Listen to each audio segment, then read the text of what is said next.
26واں باب فصلی نذرانے۔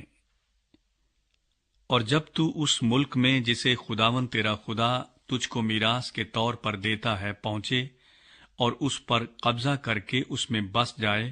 تب جو ملک خداوند تیرا خدا تجھ کو دیتا ہے اس کی زمین میں جو قسم قسم کی چیزیں تو لگائے، ان سب کے پہلے پھل کو ایک ٹوکرے میں رکھ کر اس جگہ لے جانا جسے خداوند تیرا خدا اپنے نام کے مسکن کے لیے چنے۔ اور ان دنوں کے کاہن کے پاس جا کر اس سے کہنا کہ آج کے دن میں خداوند تیرے خدا کے حضور اقرار کرتا ہوں کہ میں اس ملک میں جسے ہم کو دینے کی قسم خداوند نے ہمارے باپ دادا سے کھائی تھی آ گیا ہوں۔ تب کاہن تیرے ہاتھ سے اس ٹوکرے کو لے کر خداوند تیرے خدا کے مذبح کے آگے رکھے۔ پھر تو خداوند اپنے خدا کے حضور یوں کہنا کہ میرا باپ ایک ارامی تھا جو مرنے پر تھا۔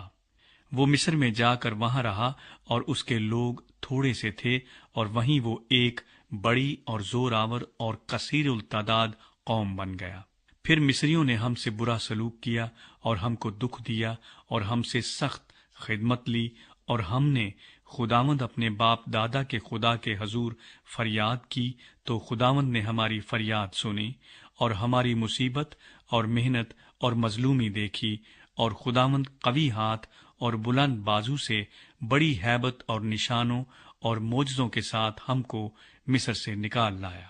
اور ہم کو اس جگہ لا کر اس نے یہ ملک جس میں دودھ اور شہد بہتا ہے ہم کو دیا ہے۔ سو اب اے خداوند دیکھ، جو زمین تو نے مجھ کو دی ہے اس کا پہلا پھل میں تیرے پاس لے آیا ہوں۔ پھر تو اسے خداوند اپنے خدا کے آگے رکھ دینا اور خداوند اپنے خدا کو سجدہ کرنا، اور تو اور لاوی اور جو مسافر تیرے درمیان رہتے ہوں سب کے سب مل کر ان سب نعمتوں کے لیے جن کو خداوند تیرے خدا نے تجھ کو اور تیرے گھرانے کو بخشا ہو خوشی کرنا۔ اور جب تو تیسرے سال جو دہ یکی کا سال ہے اپنے سارے مال کی دہ یکی نکال چکے تو اسے لاوی اور مسافر اور یتیم اور بیوہ کو دینا، تاکہ وہ اسے تیری بستیوں میں کھائیں اور سیر ہوں۔ پھر تو خداوند اپنے خدا کے آگے یوں کہنا کہ میں نے تیرے احکام کے مطابق جو تو نے مجھے دیے مقدس چیزوں کو اپنے گھر سے نکالا، اور ان کو لاویوں اور مسافروں اور یتیموں اور بیواؤں کو دے بھی دیا، اور میں نے تیرے کسی حکم کو نہیں ٹالا اور نہ ان کو بھولا۔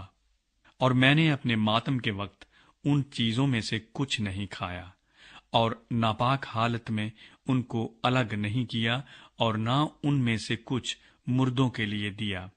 میں نے خداوند اپنے خدا کی بات مانی ہے، اور جو کچھ تو نے حکم دیا اسی کے مطابق عمل کیا۔ آسمان پر سے جو تیرا مقدس مسکن ہے نظر کر، اور اپنی قوم اسرائیل کو اور اس ملک کو برکت دے جس ملک میں دودھ اور شہد بہتا ہے، اور جس کو تو نے اس قسم کے مطابق جو تو نے ہمارے باپ دادا سے کھائی ہم کو عطا کیا ہے۔ خداوند کی اپنی قوم۔ خداوند تیرا خدا آج تجھ کو ان آئین اور احکام کے ماننے کا حکم دیتا ہے، سو تو اپنے سارے دل اور ساری جان سے ان کو ماننا اور ان پر عمل کرنا۔ تو نے آج کے دن اقرار کیا ہے کہ خداوند تیرا خدا ہے، اور تو اس کی راہوں پر چلے گا اور اس کے آئین